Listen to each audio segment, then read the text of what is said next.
भाई सुभाष जी के साथ साथ में मधुमक्खियों के बारे में। अरे भाई ये तो बहुत बड़े, ये भी हमारे एक ऋषि हैं मधुमक्खियों के बारे में, वैज्ञानिक बहुत ऊंचे कोटि के भाई विनोद कुमार जी जो सहारनपुर से आए हैं, एक बार उनका भी सबकी ओर से बहुत बहुत अभिनंदन है, जोरदार करतल ध्वनि से।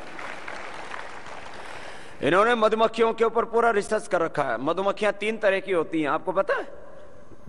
एक तो रानी मधुमक्खी होती है, एक उसमें वर्कर होती हैं, और उसी में से कुछ सैनिक होते हैं, कुछ बुजुर्ग होते हैं जो बुढ़े ठेरे हो जाते हैं, फिर वो संभाल करते हैं वो छत्ते की। फिर उसमें एक नर होते हैं। ये सब मिलकर के इतना जबरदस्त इनका जो है वो लोकतंत्र है। जितनी डेमोक्रेसी इन मधुमक्खियों में है उतनी तो किसी में होती नहीं है। और शहद भी एक तरह का नहीं होता है, शहद भी 3 प्रकार का होता है। एक रॉयल जेली होती है, एक पोलन होता है, फिर एक उसमें ये हनी होता है। और हनी भी फिर 2 प्रकार का होता है, एक जो छत्ते के अंदर पैक कर देती है और एक फिर जो खाने के लिए रखती है, उसमें थोड़ा पानी मिला हुआ होता है, थोड़ा उसमें जो है मॉइस्चर ज्यादा होता है। तो कितना प्रकार का शहद हो गया? 4 प्रकार का है। अब ये शहद, इसके ऊपर ये रिसर्च करते रहते हैं और पूरा है। इन्होंने लोग तो बेईमानी करके, पाप अधर्म भ्रष्टाचार करके करोड़पति होते हैं, मधुमक्खियों ने करोड़पति बना दिया हमारा यो भाई विनोद कुमार। करोड़ों रुपए कमाए मधुमक्खियों से। हाँ, और देखो उसमें लागत कुछ भी नहीं, अपना छत्ता रख दो, अपना आप इधर उधर से ढूंढ ढांड के ले आती है, बढ़िया बढ़िया चीज ले आती है, बताओ। और ये जेली के ऊपर उन्होंने कहा, बोले बाबा जी रोज 10 ग्राम जेली खाओ, 20 ग्राम पोलन खाओ, थोड़ा सा शहद खाओ, तो आदमी 100 साल से पहले तो बुढ़ा होगा ना, और बाद की बात में देखी जाएगी। बुढ़ा ही नहीं होता, चेहरे पर जो है झुर्रियां ही नहीं आती। ये जो है ये जबरदस्त काम है भाई, ये मधुमक्खी वाला भी। और लेकिन इसमें तरकीब आनी चाहिए, देखो इसकी ट्रेनिंग लेनी चाहिए, सब चीजों की ट्रेनिंग ली जाती है आदमी के लिए, ये जरूरी है। तो मधुमक्खियों का मैंने पूछा भाई ये रानी वाला क्या चक्कर है? बोले बाबा जी एक रानी जो है उसको अंडे में तैयार करते हैं उसको, और अंडे में उसको फिर ये जो है ना रॉयल जेली खिलाते हैं, उससे तैयार होती है। सामान्य मक्खी से कितना गुना मोटी होती है? 3 गुना तगड़ी होती है। और एक दिन में 500 से 3000 अंडे देती है। कितना? यह आदमी काम नहीं करता, निकम्मा हो गया, मधुमक्खी भी काम कर रही है।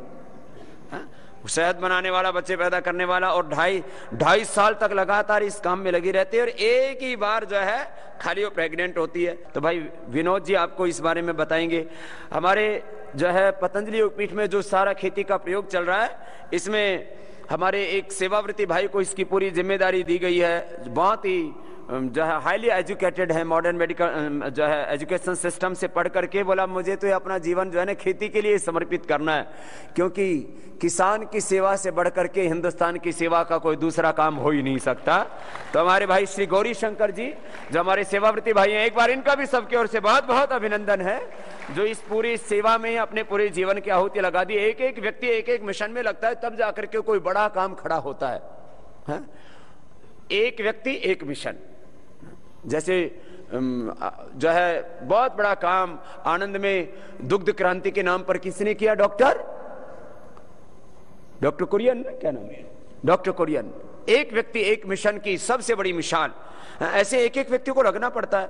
फिर मैंने कहा आदरणीय भाई यशदेव शास्त्री जी और भाई देवेंद्र शर्मा जी के मार्गदर्शन में ये जो काम हो रहा है, इसमें हमारे वहां पर जो कृषि वैज्ञानिक है हमारे डॉक्टर राजेश जैन, बहुत दुबला पतला लेकिन बड़ा जबरदस्त है।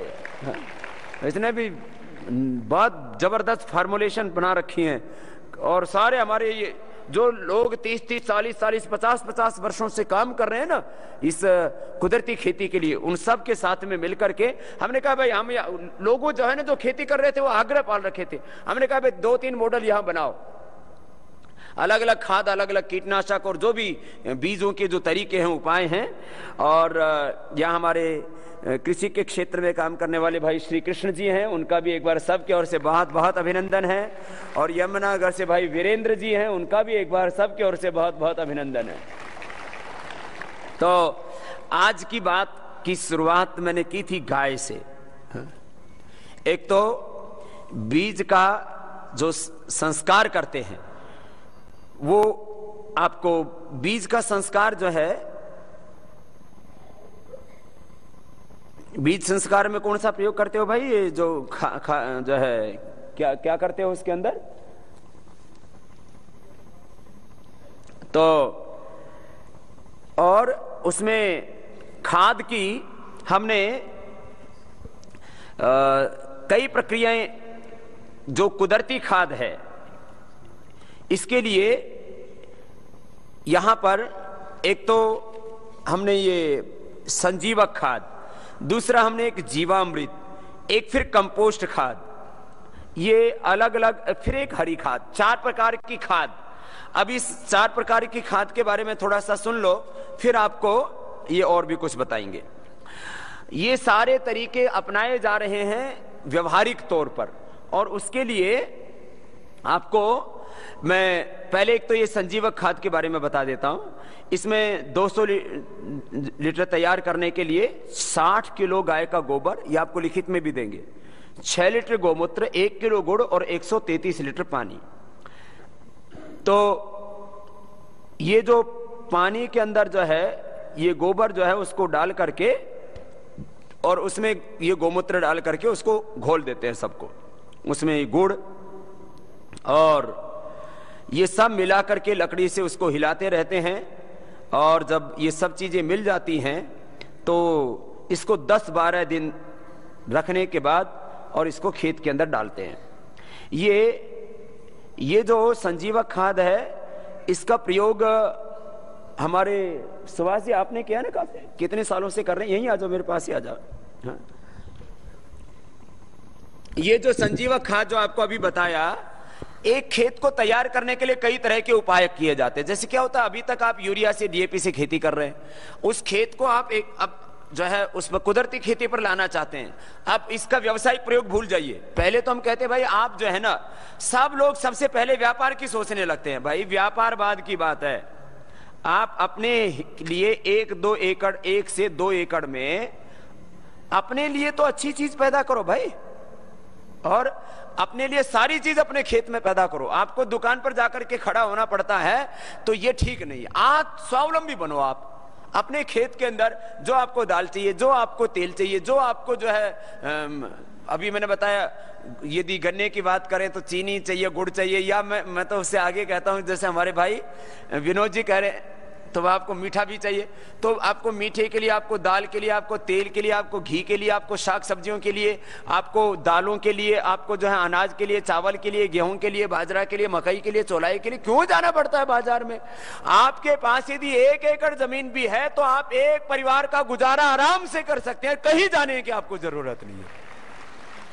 ये विविधता खेती के अंदर, ये बड़े सारे प्रयोग वहां पर किए हुए हैं। और उसके बारे में ये जो मैंने अभी आपको खाद बताया, ये खाद कितने सालों से आप प्रयोग कर रहे थे? ये 1994 से उसको प्रयोग में लाए हैं हमने, और इसके उपयोग से हमारी जमीन की उर्वरकता तो बढ़ी है, कई जीवों की संख्या भी बढ़ी है। वो जीव हमारा पोषण करते हैं, इसीलिए हर जीव हमारे कृषि में बहुत ही उपयुक्त होता है। गो संजीवक के उपयोग से जैसे जीव बढ़ने लगे तो वो जीवों से फिर पानी भी हमारे जमीन के अंदर जाने लगा। इस तरह से ये एक खाद अनेक रूपों में हमें उपयोगी होने लगा।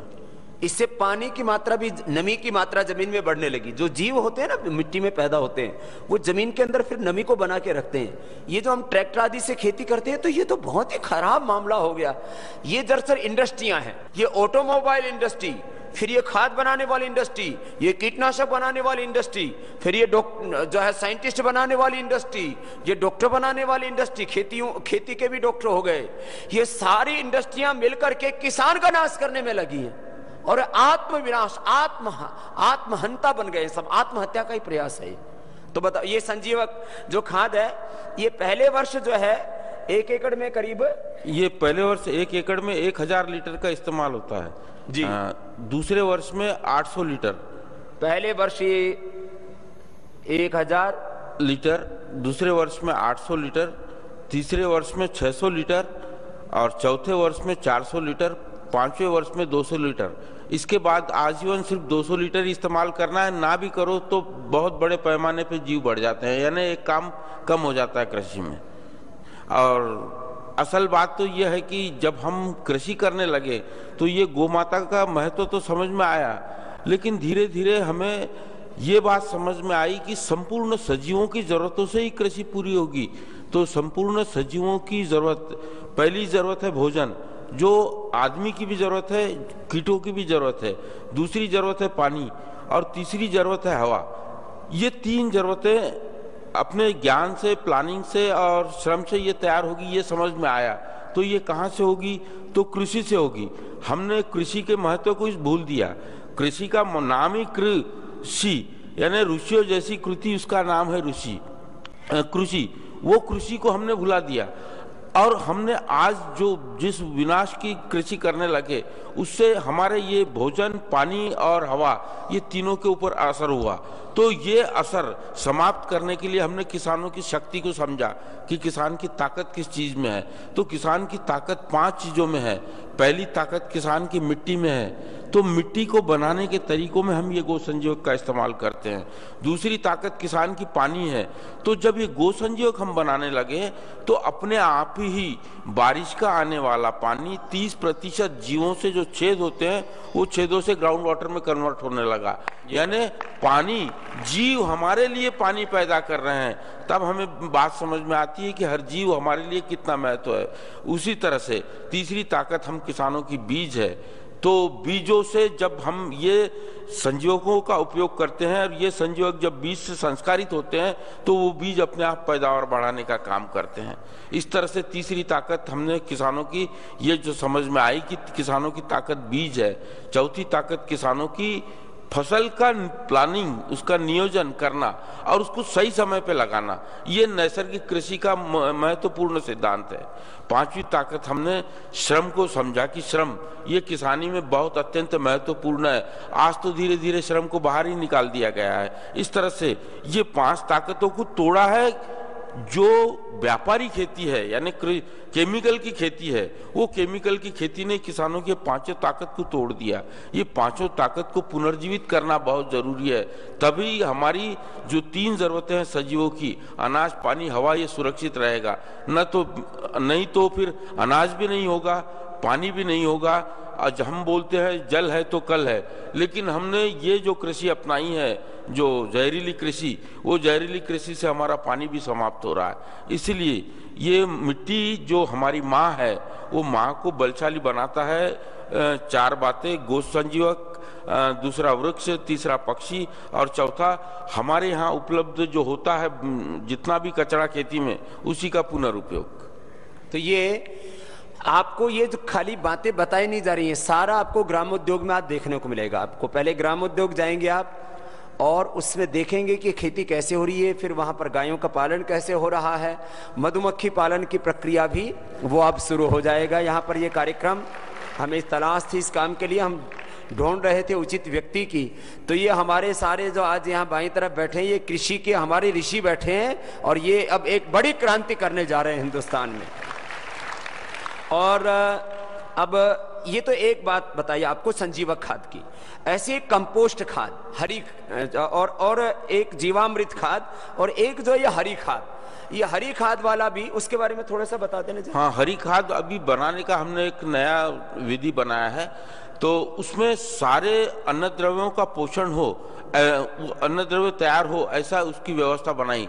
तो हमने 10 किलो बीजों को एकत्रित करते हैं, तो उसमें 6 किलो जो द्विदल, जिसको डायकट कहते हैं, 6 किलो द्विदल लेते हैं, 3 किलो एक दल लेते हैं, जिसमें ज्वार है, बाजरा है, ऐसे एक दलीय बीज मोनोकॉट, और 1 किलो तेल बीज ऑयल सीड। ऐसे सारे बीजों को एकत्रित करके हम उसको बो देते हैं। उसको बो देने की वजह से अनेक प्रकार के अलग अलग न्यूट्रिएंट हमको अवेलेबल होते हैं।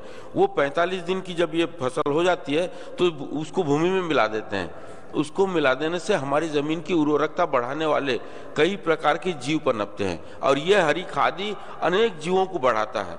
इस तरह से कई जीव जब बढ़ते हैं तो वो जीव इसको अच्छे खाद में परिवर्तित भी करते हैं और वही जीव जमीनों में छेद करते हैं, वो छेदों से पानी जमीन के अंदर जाता है। तो एक हरी खाद जमीन की उर्वरकता नहीं, पानी भी बना रहा है और जीवों को भी बना रहा है। इस तरह से ये 10 किलो बीजों का मिश्रण हम जमीन में बोते हैं।